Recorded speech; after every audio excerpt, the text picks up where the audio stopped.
Hello, everyone, and welcome to the next installment of the NACDA and Affiliates virtual programming lineup. I'm Dana Leroy, Communications Manager for NACDA, and we are glad to have you with us for another important discussion. What fall seasons are going to look like are slowly starting to come into focus for us, and it's drastically different than anything we've ever seen before. One of the biggest questions from a marketing and revenue generation standpoint is how athletics departments can promote and plan for 2021 when still so much of 2020 is unknown. Thanks to our friends at Dynamic Pricing Partners, we have a great lineup of panelists here for a roundtable discussion to dive deeper into this topic and gain insight into what a few campuses have started implementing across the country. Today's conversation will be led by Jonathan Marks, CEO and Chief Ticket Officer of Dynamic Pricing Partners. Joining him are a few well-known athletics administrators on the external side who are also active NACDA and Affiliates members. We have Mike Castle, Assistant AD for Ticket Sales and Operations at Georgia Tech, Craig Kelley, Associate AD and Chief Marketing Officer at USC, and Christian Spears, Deputy AD and Chief Operating Officer at the University of Pittsburgh. Before we officially begin, a quick reminder for our live attendees to use the Q&A button at the bottom of your Zoom window to ask your questions throughout the presentation, as we'll have allotted time at the end to answer them. And with that, I'm going to kick it over to Jonathan to start the discussion. Great. Thank you so much, Dana. Appreciate it. And thanks again for everyone joining.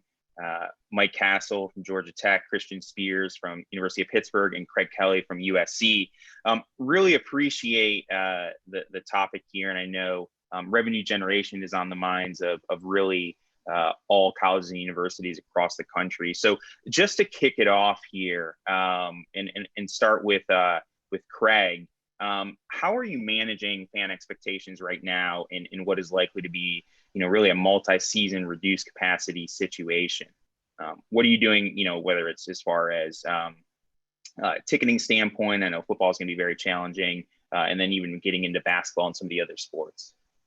Yeah, I mean, at SC, we wanted to be really proactive in the seating process and really communicating well with our fans. And so we really wanted to be transparent. So we've gone out and a few months ago put out a survey allowing fans to opt in or opt out into the season. And we had about a 55% opt-in rate for those tickets. We're about a 19% capacity on our manifest. That doesn't mean that we're going to actually have fans in the stadium, but that's what's been approved by the state. We still have to get to phase 3, as if anybody's following what's going on. We're, I think, in a negative phase at this point in this pandemic. But so we've communicated that. We did get a 55% opt-in rate, and then have just communicated, again, and being transparent with them throughout this whole process. We are in a holding pattern until we get more information from the legislation as well as campus to understand what the next steps would be and when they can let us have fans. Until then, we're just kind of giving them regular updates on our status and what our plans are with them. But we've been transparent and forthcoming with information. I think our fans have appreciated that. We'll have some information coming out here in the next week or so about a new schedule. The Pac-12 did announce that we're going to a conference-only schedule. So from a revenue standpoint, we took a pretty big hit. We took Notre Dame off our home schedule, which has a very high average ticket price. And then we took our guarantee off with the Alabama game that was in Dallas, our opening game of the season. So, we took a pretty big hit, but we know that if we can have fans in the stands, we can supplement and get some of that money back. Definitely. And I know, Mike, yesterday the ACC announced what's going on as far as fall sports and in addition to a football schedule. I don't know if you've had any early feedback around that. And I know, you've been big on the transparency, as Craig mentioned as well with fans. If you could just kind of speak to anything new you've learned since yesterday and what you've been doing as far as managing fan expectations. Yeah, I think one of the challenges this day and age is you kind of learn things at the same time as the public in many cases. So it's all been about preparation and hypotheticals and being ready for whatever scenario and having the tools ready to react when that information is released on Twitter and certainly with leaks, that things start to leak out before they're meant to. So we've been absolutely trying to be as transparent as possible, but also asking for patience. As plans materialize and are announced, we want to make sure we're clear and articulate and that we're getting correct information being too quick to release something and having it not articulated correctly is dangerous. And also we want to make sure that there's no rumors based on people misinterpreting what we've put out. So based on yesterday's announcement, I can say the reaction has been positive in just the fact that there's some hope and there's some information that's starting to be shared.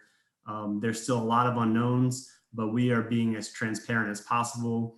And another key word we're using a lot is flexibility. If we're asking our fans to be flexible, it's really important for us on the admin side to be flexible as well and listen to our fans, be empathetic to what we're hearing, and provide them with options that will keep them as long-term customers and keep them engaged. Certainly not everybody's gonna be happy with what decisions are made. It's gonna be hard to please everybody, but we wanna make sure that at least our position is understood and the reasoning behind the decisions is understood so that we can protect the longevity of fans, and we don't wanna lose anybody over what's hopefully a short-term solution that we'll move past at some point. Sure, definitely. And so it sounds like transparency and flexibility are really key on both sides, certainly on the athletic department side, but also hopefully on the fans as well. That's really helpful. So Christian, just jumping into, a focus on revenue generation, and we know 2020 is going to be tough from that standpoint. So focusing on 2021, I know you have some priorities and really pillars to success that you're really focused on right now, if you can speak to that. Yeah, sure. First, let me respond to Mike. Mike, we had like 360 seconds before the public found out. Yeah, we really did. And even up to that point, I was in a meeting internally where hypotheticals were being tossed around, and some of the people who you would have thought would have known were not even in the loop. So right. I know I know that that's the way it goes nowadays because of the fear of leaks, and it's just a new norm we have to get used to, the way information is shared. Yeah, I used all 6 of those minutes to tell my football coach. So, okay. Anyway, hey, great question, Jonathan. First, hey, what an unbelievable chance that we all have to lead in such extraordinary set of circumstances, right? I mean, God hope this never happens to any of us again.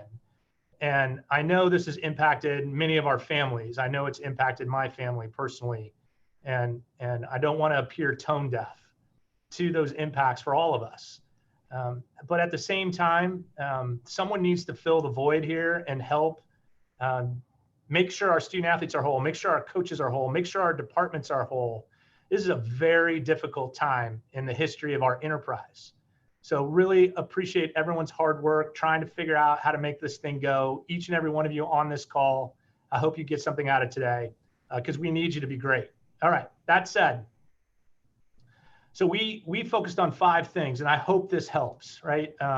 First thing we wanted to do is define the reality for everyone, the circumstance that we're actually in, right? Whether that's a staffing shortage or budget shortages, and try to tell people as much as possible that are on your team, hey, this is an $80 million hit for us, and we've got to figure out how to manage that, right? In one way or the other. Whatever that amount is, whatever that situation is, who can you let into that kind of transparent conversation that's going to help you manage the situation, right? And you don't want to create fear, so it's got to be a small group, but you got to trust them, and you got to know that they're going to help you execute.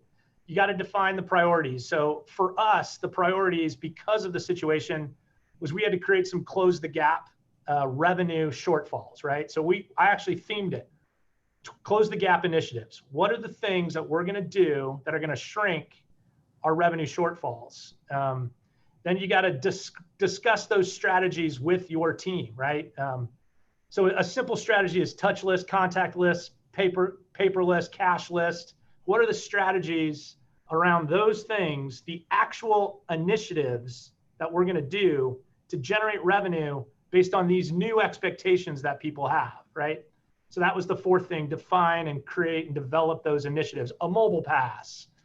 We're actually launching our own merchandise brand that we own and operate. It's called Hail Yes, because Hail to Pitt, it's kind of one of our monikers. Anyway, you get my point. And then at the end of that, we'll know what our revenue how we close the gap on our revenue shortfalls. So realities, priorities, strategies, initiatives, and then metric on the actual revenue. So that's what we're trying to do at Pitt. I hope that helps you all develop your own process at your place. I'm sure you're already there, but food for thought. Yeah, and that's really helpful. When I hear $80 million, dollar deficit, I think we all feel like our back could be up against a wall.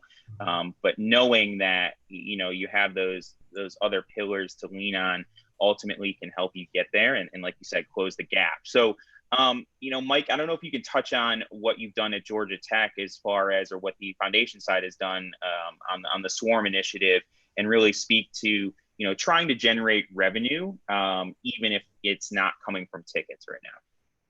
Yeah, and I really think it starts with telling a story, and it's a story that we all tell, and it's the story of our mission and our student athletes, and what it takes to provide the best experience, and in this case, the safest experience for our student athletes, our fans, and couple that with the potential for lost revenue in areas of ticket with reduced capacities and that type of thing. We've been working real hard to tell the story of the student athlete. And we've created a Support the Swarm Fund, which is money that will be directed directly to financial things that are being financially impacted by COVID-19 to help us close that gap that Christian spoke about. And part of the education process there is we want our season ticket members to be prepared to know that that is the preferred option for anybody who's not coming to games this year.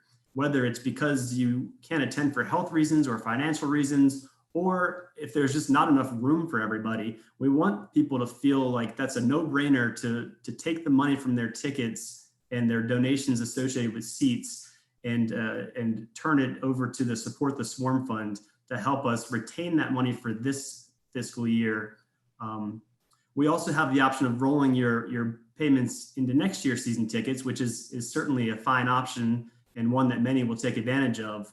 But for us to tell the story of why making a decision to keep that donation with Support the Swarm for this fiscal year is more beneficial than rolling your tickets over in terms of support for the Athletic Association and for our student athletes. That's what we're focused on right now. And it's a multi-pronged educational piece with a plan to make sure that, like I said, when season ticket members think through their options, they understand the value of making that decision. Okay, no, that's really helpful. I know, Craig, something similar to that is for 2020 football renewals, you decided not to offer a refund for tickets publicly. You certainly did if somebody reached out, but you've had a really high success rate in people keeping their money, and fans and donors keeping their money with USC. I don't know if you can speak to what that looks like and how that could maybe be applied to other sports that fans have already paid for in other areas, just to help our collegiate partners out. Yeah, I mean, to speak to a little bit to what Mike said, from a donation standpoint, there is a plan to have people carry their, donation as it relates to their tickets but to be kept within the university and get a tax deductible, gift receipt. From the ticket side, though, we approached it a little bit differently. And those people that have either opted out or essentially won't receive their tickets this year, rather than offer refunds publicly, what we did is just rolled that over into 2021. Look, the reality of the situation is, it's the unfortunate reality of we are going to lose money in 2020.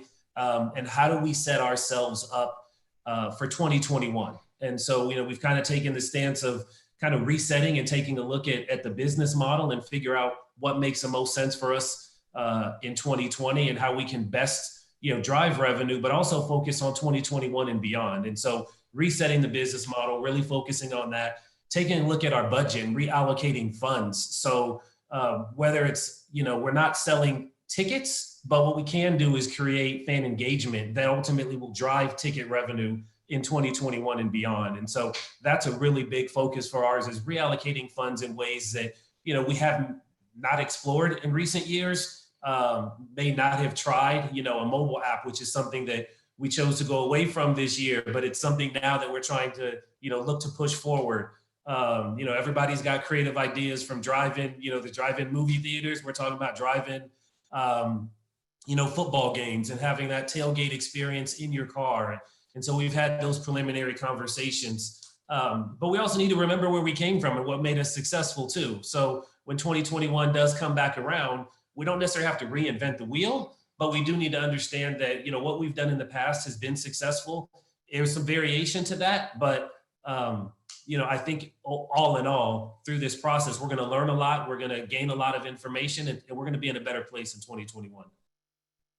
That's outstanding. It sounds like, again, coming back to the theme that you mentioned in the beginning, flexibility is key at really every aspect of the athletic department. And it seems like your teams and your administration certainly been very flexible at looking at all the different options. The drive-in football game, as far as tailgating experience, that sounds awesome. I really think that could work for many schools around the country, assuming state and local regulations allow, but that's great as far as generating revenue. And just looking at the Q&A feed coming in, we do have a lot of questions as far as generating incremental revenue. So I think that's one good one we'll touch on right there. Just a reminder, if anyone else has questions, you can just type in the Q&A area at the bottom, and we'll certainly touch on those at the end of this session. Christian, just going back to your 5-pillar strategy, which sounds like everyone is really emulating around the country as well. Understanding the reality and really digging into the priorities and starting in new strategies and initiatives. Can you talk about some of the new revenue streams that you're working on? I know you mentioned you're starting your own merchandise line. Anything else that you're currently doing at Pitt? Yeah, we have I hate to go back to the old bake sale model that many of us probably found ourselves in early in our careers, where you were doing these one-off initiatives, trying to get $10,000 to $30,000 in revenue, and hoping that people recognize, look at this fun initiative we did. The reality is we've got to do some of that again, right? And I think many of us stopped doing sort of smaller scale revenue initiatives because we were looking for big dollar revenue initiatives, right? We have a multimedia rights group here, gave us $100 million, to own our multimedia rights. And, that's the kind of deals we think we all should be doing. But the reality is we've got to go back to, 20 to 30 new initiatives that generate an average of 6 figures, and we're in good shape. And that $2 or $3 million we bring in is going to be super impactful to closing some of the shortfalls. So I'll give you a couple of ideas that we've done that I think are kind of fun. So we started it last year. We're going to do it again this year. We do a shoe initiative where we package a signature shoe, brand it, and then sell it to the public, and then buy it up. Jeff Capel, our basketball coach, when he came in, he called our student section, and his theme for the program was Zoo Era, like new era. Our student section is called the Zoo. So we put together a shoe with Nike that has Zoo Era on it, and those sold out. And I think we made $28,000. It's not about the money. It was more about the engagement, being front and center, identifying people that cared about the program, tracking those people who made the purchases, seeing if there's a larger gift there. The first year we did it, we got a 6-figure gift off of a donor that bought 8 pairs of shoes that we didn't know existed. But why would someone buy 8 pairs of shoes, right? So you call, you check, and then suddenly it turns into something bigger. So you just don't know how it's all going to connect. But these little initiatives are worth our time right now. Definitely. So it sounds like a new strategy is actually to be much more nimble and go after, some of the either low-hanging fruit or some of the opportunities that you might have overlooked in the past as you're trying to generate, hundreds of millions of dollars for certain initiatives. That's really great to think about, because I think everybody has a little bit more time now. And so really being able to focus on many smaller projects is certainly doable. Jumping into thinking about 2021, knowing that the reality is we're probably not going to have a lot of ticketed sports, potentially if any, in 2020. when do you start selling 2021 inventory in order to generate revenue? How are you, thinking about that? I don't know if Mike or Craig, if you want to jump in there. Yesterday. Sure.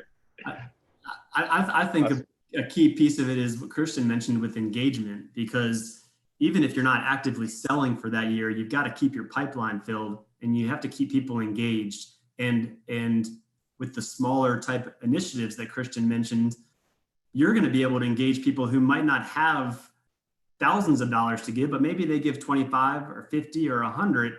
And now you're identifying them as somebody who does that is probably put into a bucket of a more loyal fan. They really care about the program. That's filling your pipeline for the future, for next season, when you're ready to really pull the trigger and you want to know who to focus in on. That's somebody who's most likely going to come to a game. If they're giving you $50 for a tchotchke, they're probably going to come to a game, right? So if you're not ready to start selling, and some things that hold people back, we don't have prices, we don't know the schedule, those types of things. The engagement piece keeps your pipeline full, and when you're ready to push go, you should have it organized and ready, and you won't have to think about, okay, now who are we going to sell to? Because you've used this time to really narrow down the buckets of who's engaged and who's not engaged, and using other data as well, who's going to be the top of our list when it is time to start selling. And to expand on a little bit of what Christian said with regards to kind of some of those smaller campaigns, right? I mean, we're right. We'd love to be able to close out 2, 3, $20 million deals. It's probably just not the reality right now. And so to the point of engagement, to the point of smaller campaigns, some of the things that we've talked about doing are virtual season ticket packages, which we're still trying to develop and get a better understanding of what that means. Obviously, there's a lot of broadcast rights that we're trying to talk through, media rights and things like that we're working through, but that's one of the ideas that we have.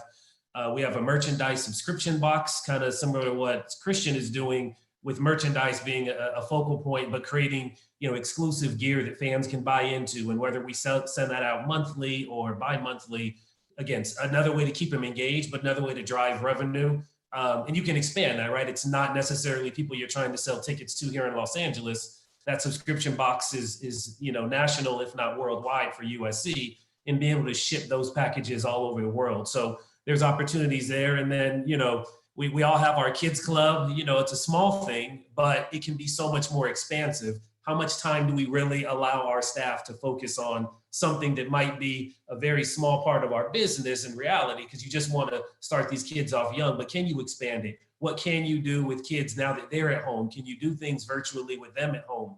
So I think there's a lot of opportunities in some of those things that we just, they're smaller on the scale in terms of how we would typically handle our business, and maybe throw that sometimes to an intern.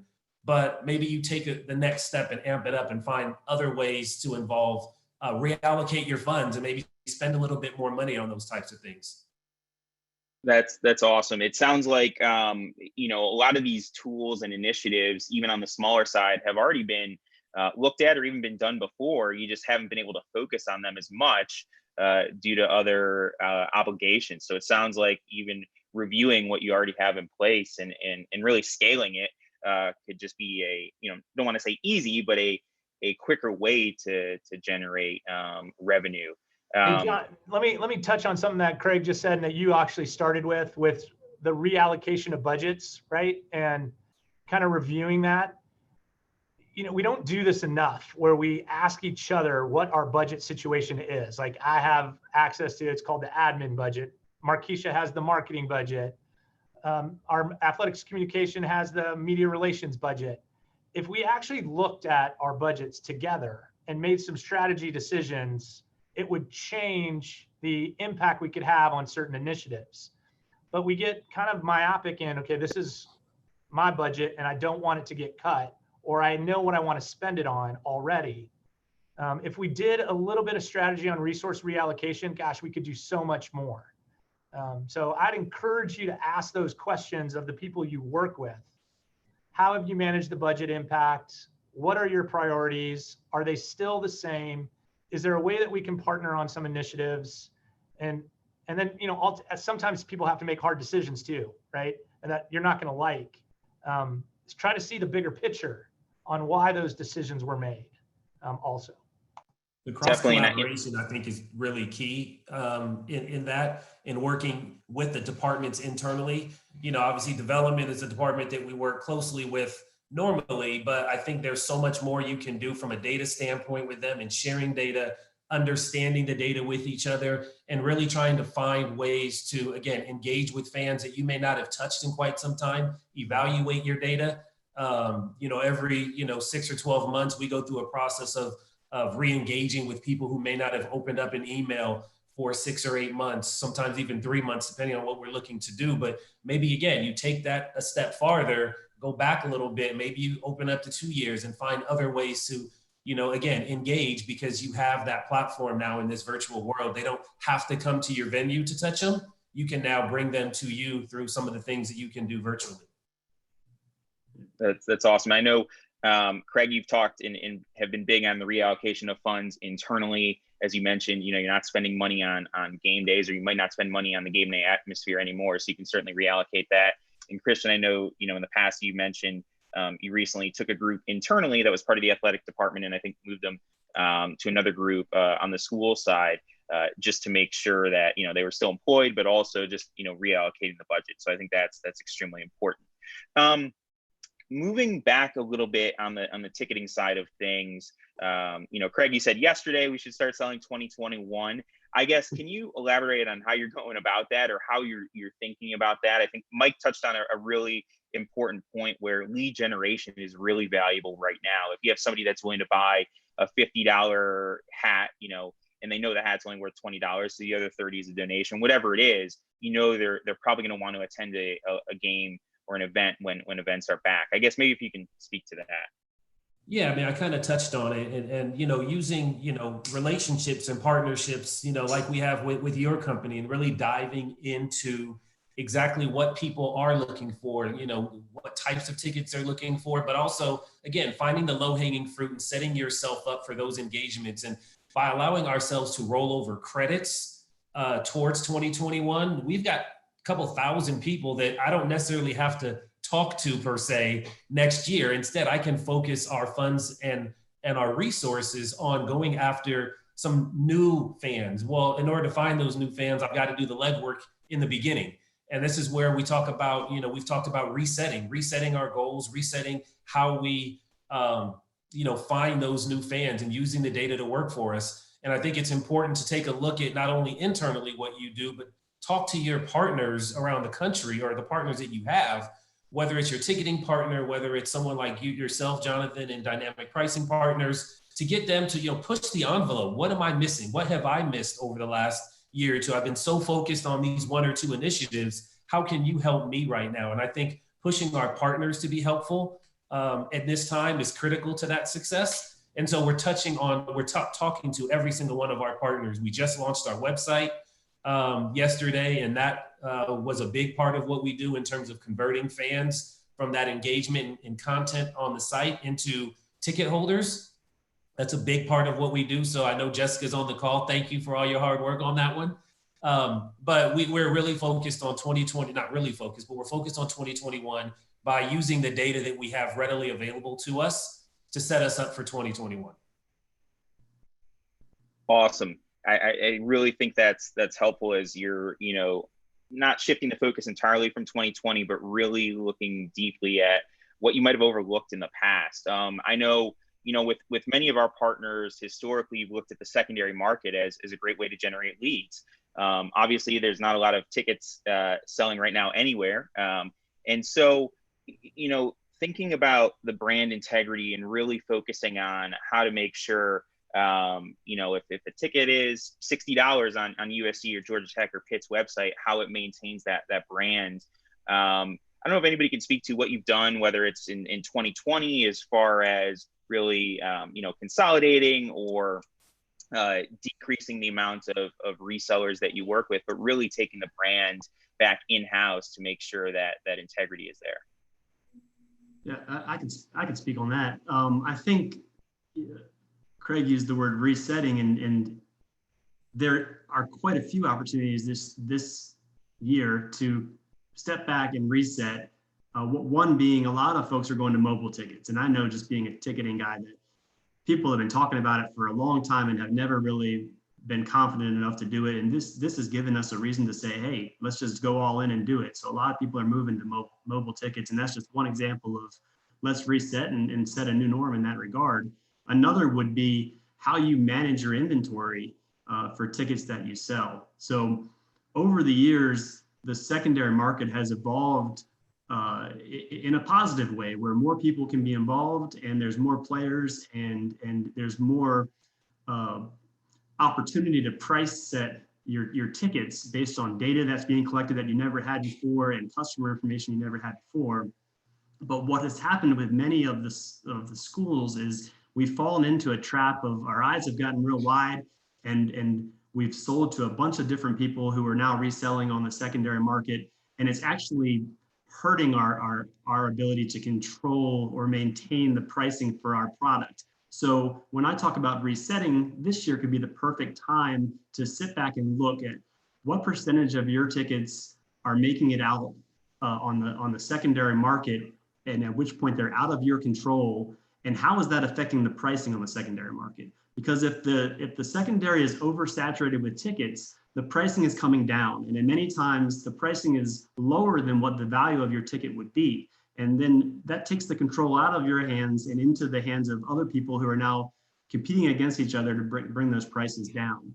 So one thing we've been working at Georgia Tech is slowly consolidating our secondary strategy, bringing as much of it in-house as we can, and really trusting the partners we have outside of our ticket office to be on the same page and work together to correct those markets. And it's been very positive. And with this year, it gives us even more of a ability to take a bold step to really level out and say, the people that we've been evaluating and we've seen how they're treating tickets in the secondary market may not be the best partners. Let's reset, start from scratch, take this inventory back to where it belongs, which is in the hands of the primary owner, which is us, and make sure that any tickets delivered on the secondary market are protected and the prices are in line with the value of the ticket, as opposed to oversaturating that market with people who are competing against each other and hurting our ability to sell season tickets at a correct price or single tickets at a correct price, when the fans' mentality shifts to the idea that tickets are so cheap on the secondary for some games, a season ticket doesn't make sense. So we've worked with you, Jonathan, and you're really familiar with our strategy because you've helped us develop it to move to a situation where we're much more in control of our own destiny and our revenue, making projections on what we're going to sell and how much they're going to sell for, because we don't have so much of the clutter in the secondary market. And I strongly recommend having a partner who can help guide you with that and help you with analyzing that data and giving you the resources to make those decisions, because it's a step in the right direction for correcting your revenue intake and protecting your product on its pricing. So bottom line, this year is the perfect year to do that. And so I know we're going to take advantage and make that happen. And I would encourage others to dig into that. And I'm happy to have conversations with anybody who wants to learn more about what we're doing at Georgia Tech. Hey, let me jump in too, Jonathan. Let's continue the DPP 30-second commercial, right? Okay, so like 3 minutes. Yeah, honestly, like we started it before the pandemic, but we did consolidate all of our broker accounts. We did the deep dive, looked at every single person that buys tickets from Pitt, found out if they were a secondary broker, and decided we want to control the market, and chose a partner to work with, and that happened to be Jonathan's team, right? And now we are nimble and ready to go to manage the floor and the ceiling of what our tickets go for. And if you're involved in football scheduling, I know some of us are and some of us aren't, you can really start to look long-term at how you can best manage the secondary market. For us, and I know for the other people on this call, there's millions of dollars in the secondary market that we can have better access to. We've just got to manage it differently. And took advantage of the pandemic in this respect. Easy to call all those brokers, cancel all their accounts, consolidate our buying power, and make decisions that benefit our institutions. And we know the schedule down the road. right? So I know we're playing Clemson at home next year. That's going to be a hot ticket. I know we're playing West Virginia the year after that. That's going to be a hot ticket. I know we can take advantage of those games and strategize on what we sell for, both season and secondary, because we're forward thinking and looking out, and we have one partner. So if you're not doing that, even no matter what your scale is, if you're not doing that, you're missing out because there's substantial revenue to grab. Yeah, you're adding value to the season ticket by partnering with somebody and controlling that market. There's no doubt. Yeah. Yeah, and I think, and thank you everyone for the kind words. I think if you're thinking about the ticket in a reduced capacity environment, it's arguably going to be your most coveted asset. And whether this is hopefully just a 2020 situation with coronavirus, but if it gets into 2021 and you're still in a reduced capacity, you really want to have total control on managing every aspect of who's touching that ticket, who owns it, and ultimately where it's going. And I think that's really important. And all of you touched on that. And John, I know I'll add one more thing too, because the most common thing people hear who are hesitant to make that type of strategy is, it sounds like you want to price gouge and take advantage. That's not what it's about, because in many cases, we want to be in control. We're not necessarily looking to make it unfair and jack prices up. We want to sell the ticket for the value of the ticket, and most likely, most definitely, we want to protect the season ticket value. It's really hard to convince somebody to pay the true value of a season ticket when there's $12 tickets, $8 tickets out on the secondary. Definitely, and I know our data shows, and we've touched on before that fans are willing to pay the face value. Of course, they're going to pay less if it's available, but you're not really gaining that many incremental consumers or fans, and certainly the brand damage can much certainly outweigh the revenue that you'd be generating by lowering prices or having inventory at a lower price on the secondary. So, hey, one more thing, Jonathan, one more thing. Sure. Put people to work on the data piece, right? Like the three of us are in a unique situation in that we play in professional cities, right? We're in a unique situation that we play in a professional venue. So does Miami. So does some other institutions that are in similar situations that we are in. So I wanted to compare what they charge, so that I can make a good decision about what we charge. And I know Mike and Craig did something similar with their venues and their price points. Get the data, put people to work to figure out what the best solution is for your program. Definitely. I think just, ending with kind of one last question, and then have a lot of Q&As questions that I'll, certainly I think you guys will be happy to touch on. But thinking about the lifetime value of the customer, and what does this year mean to that, and how you can really grow the lifetime value of the customer by having empathy this year, if they're in a tough situation. I don't know if Mike or if Craig, if you can speak to that at all. Yeah, I don't mind speaking to it. I think it's going to be one of those years where you're not going to be able to please everybody, but you want people to still respect and stick with you. And the empathy part is part of that, because what we've tried to do is make it so that no matter what decision you make regarding the season, even if you feel like it was one that was forced on you based on the circumstances, you're still a part of our season ticket family. You're still a part of our fan family. And we have a place for you next year. We're going to hold your seats, no questions asked. And we're going to give you the complete freedom to make the decision that's best for you. And we hope that goes a long way in terms of people respecting that we had options and we didn't have to do that, but we thought it was the right thing to do. And we think it's the best thing for the long-term relationships with our fans. And so I think the empathy, the flexibility, and the open communication all tie together in that regard, because people might not agree with the decision that's been made. They certainly might not be happy about it, but if they can understand why it was made and understand that you really still have their best interest in heart and are willing to work with them to make sure that they have the ability to keep coming to games in the future, I think that'll pan out much better than some other alternatives. Yeah, and there's opportunity there. I think I saw one of the questions about, your outbound sales teams and what they're doing with, during this time, because there are no tickets to sell, but that doesn't mean they can't pick up the phone and speak to the consumer and the customer about the importance of, them being still part of the Trojan family or the Pitt family or whatever it may be. Pick up the phone and still have those conversations and still talk to them. It's extremely important.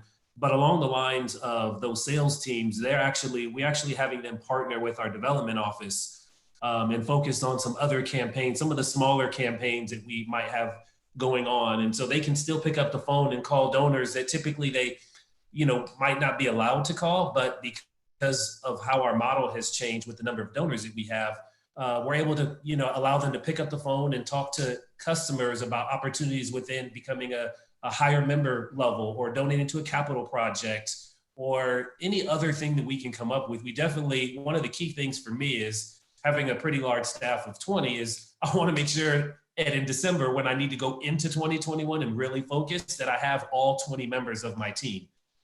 It's critically important. Nobody wants to start over. You don't want to have to rehire and retrain. You want to retain who you have. And so finding new and creative ways for those staffs to be busy throughout this time and one of those ways is to partner with development, to also pick up the phone and talk about what Mike said, tell them why they're important to you, how they can stay engaged with you throughout these next 4 to 6 months. Yeah, I'm really proud of the staff I work with. Our group, we work with Aspire, and we have an outbound sales team and a retention team that are spectacular. And they've really taken this challenge as an opportunity to step up and show their value, because this is a great chance for us to raise some money that's never been raised before, replacing some of that lost ticket revenue. And it's about the relationships we've been building for years. The people that our ticket reps have relationships with are naturally going to react better to their ticket rep reaching out and having that conversation.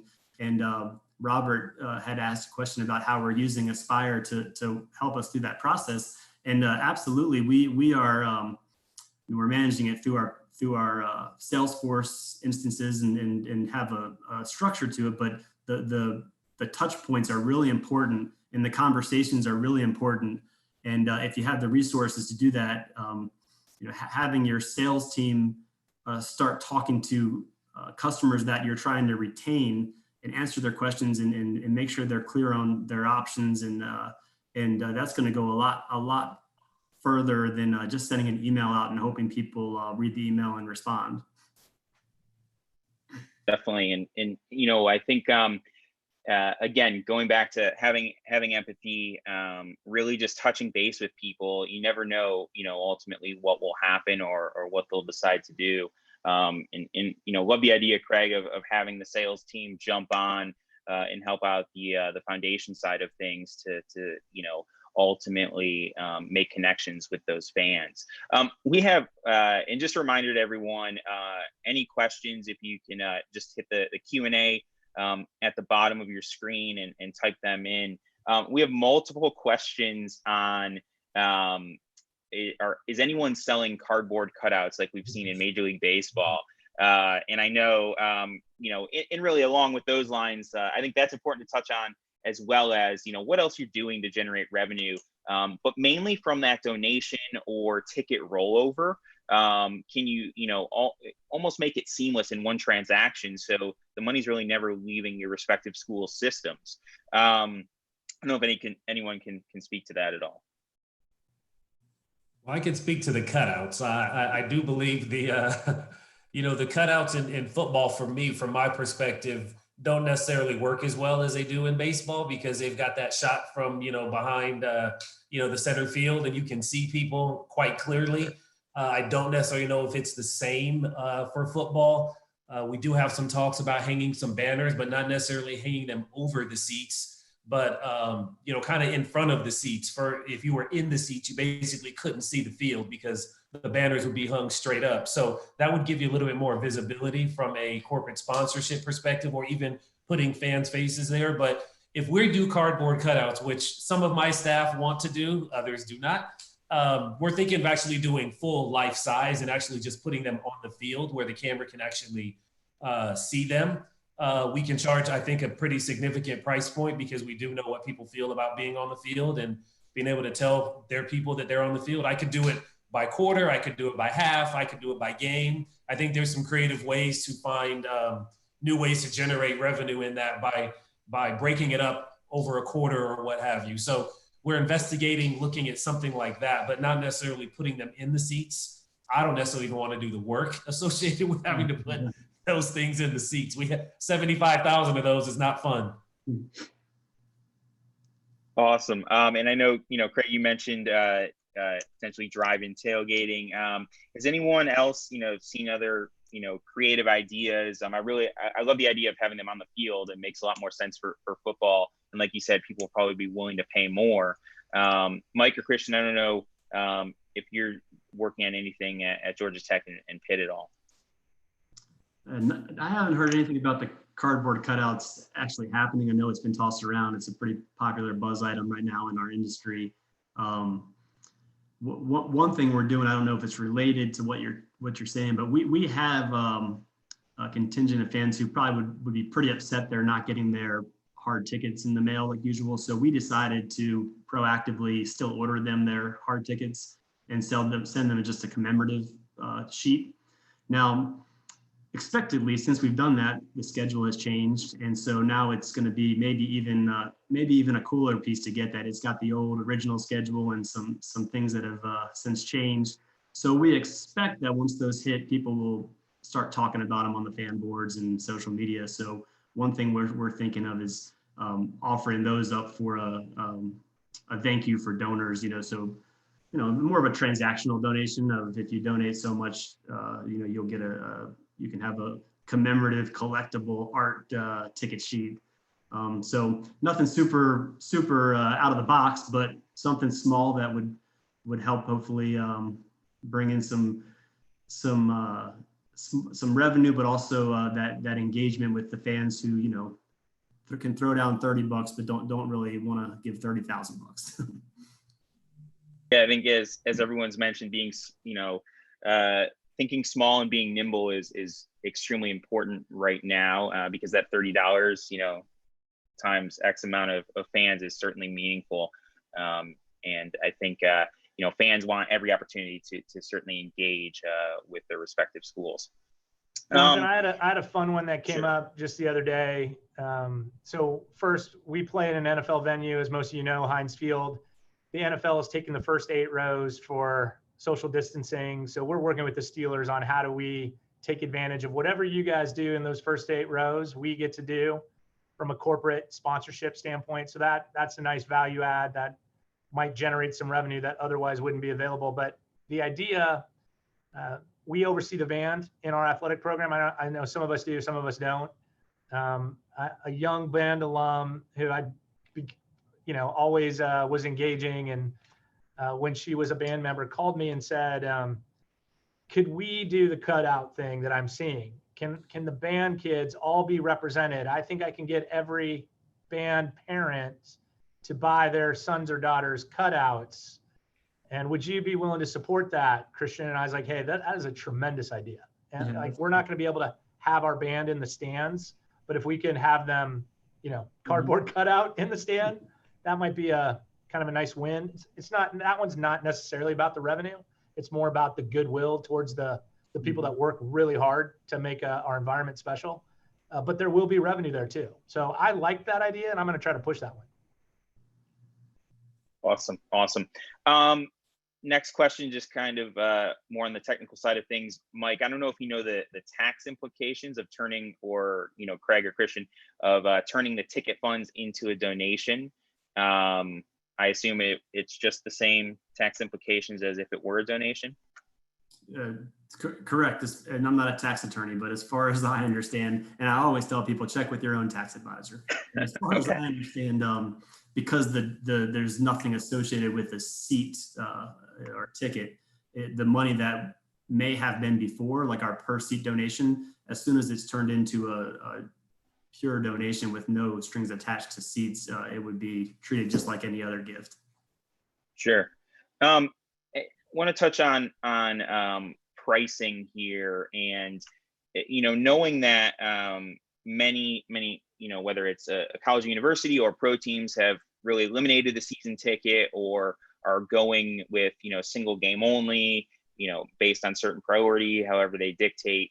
Have you thought about pricing, and will it be similar to what it was before? Does anyone have plans to increase it at all? I know this touches a little bit on a question, and then I'll get to the 2021 season pricing question.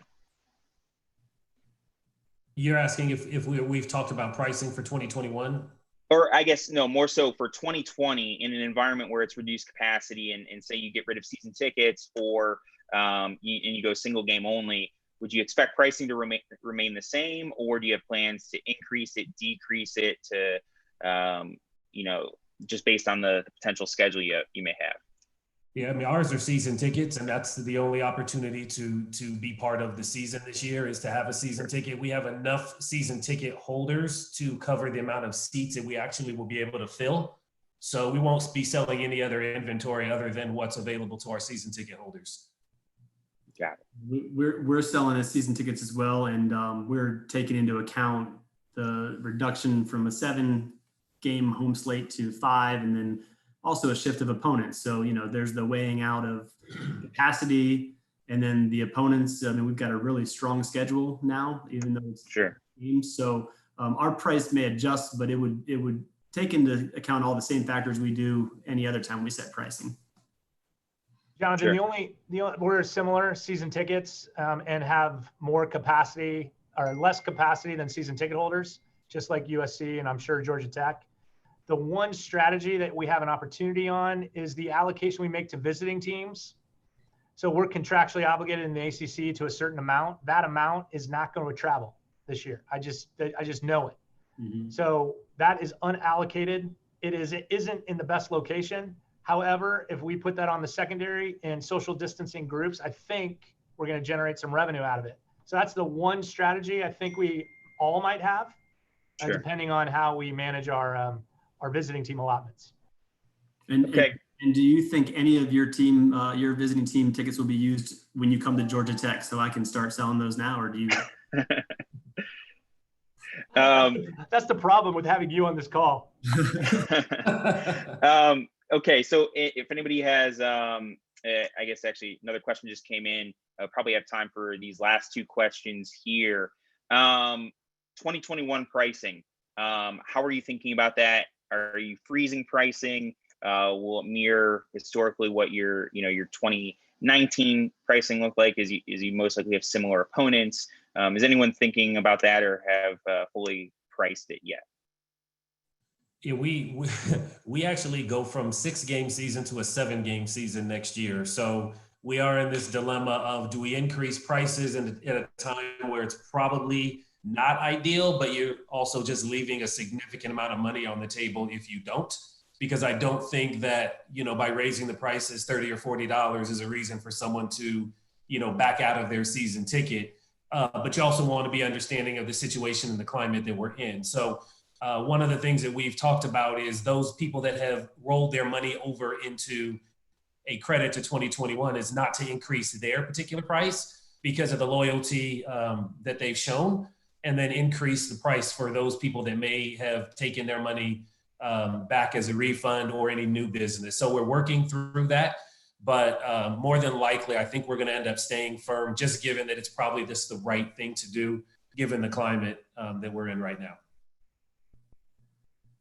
I can't speak on what the prices will be yet, but we did offer our season ticket members from this year who made a decision to keep their money with this year in terms of any credit they're due, turning that into a donation to the Support the Swarm Fund, or retaining their season tickets. We've offered them a guarantee that whatever the price is next year, they will have a $25 off per seat discount as an incentive and a thank you for helping us with our financial situation this year. So we'll see how that works out.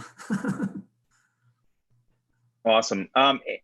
Question here, Christian, I know you talked about consolidating broker accounts. How was that received by those accounts when you went through with that process? And had they previously paid required donations on these seats before? It wasn't received well. And so you have to be prepared for that fallout. I think we had a guy set up on his own website criticizing us for taking away his brokered tickets that he never used, and he'd never been to a game, that he sold on the secondary for 15 years. Anyway, good for him. And there were donations involved, and I probably shouldn't give away our secrets of contracts, should I, Jonathan? No, you shouldn't. How we manage that. So hopefully you have good negotiators, because Jonathan is a good one too. Yeah, I mean, similar to you guys, I mean, we definitely pushed back on brokers. I think we're down to one or two, and because we're taking this opportunity to reset, we removed a large majority of them. I mean, almost all of them during this process, because they're very low on the priority list in terms of offering tickets for a season with the manifest that we have. So it was a lot easier for us to pick up the phone and say, hey, you're not getting tickets this year. We are going to move you out of the cycle. You won't be offered tickets next year. There were people that did push back and wanted their donations back. And we had a compelling argument with our CFO to say, hey, long-term, the lifetime value of the new customers and the new business it will get and the donations associated with that, and keeping our average ticket price higher, our primary higher, to be able to work with someone like you, Jonathan, and control those floors is critical to our success. And that compelling argument, I mean, it was actually pretty easy for him to say, if you're going to be able to lay it out for me like this and you can hit these numbers, this is a no-brainer. Go ahead and give those individuals their money back, because 2-3 years down the road, this is going to be a big win for us. Awesome. And then I guess I think we answered that question already. So certainly appreciate Mike, Craig, Christian joining, and everyone else that's watching today. I think the key themes here were being very transparent with fans, having the flexibility both on the administration side, but also the fan side, and really being nimble and thinking about small opportunities that you might have overlooked in the past to ultimately generate some revenue for you. I don't know, Mike, if Craig or Christian, if you have kind of any parting thoughts at all. No, I mean, I want to say, Jonathan, thank you for letting me be part of the panel. And I will also say, Christian and Mike are people that I've met over the years. As much as I say, challenge your partners, pick up the phone and call your peers as well. They have a lot of great insights, a lot of great ideas. And if you steal something from Georgia Tech, I guarantee you they won't know about it in LA. So, you can take those opportunities to learn from your peers just as much as anybody else. So I would say, pick up the phone and make those contacts. We've spent a lot of years networking. This is a great time to use that network of friends. Yeah, and I would say thanks for including me as well. And thank you to NACDA for organizing and for being such a strong unifier in times like these to bring people together and have these conversations. And to the people who are tuned in, thank you for your time today. And I guess my message would be, this is going to be a trying, tough road. It already has been for months, but if we all hang in there and fight for our industry and fight for our teams and our jobs and everything that comes along with that, we will come out stronger on the other side. And some things that will be changed permanently and maybe for the better. And some things will come back eventually to the way that we're used to, but rely on each other, use your resources and call other schools and talk, and like we've been doing for months now, and hang in there. It's gonna pass and we'll get through this. Yeah, I'll say thank you as well, Jonathan and NACDA, for organizing this. And hey, good ideas come from everywhere. Do not be afraid to share them. And whoever is your connection in the department that you feel comfortable enough with sharing those ideas, if you're not in a position just to implement them on your own, do that. So this is the time. I couldn't encourage you more to take advantage of the opportunity to voice some great ideas. Awesome. And thanks again, everyone. Appreciate it. Have a great day. Thanks.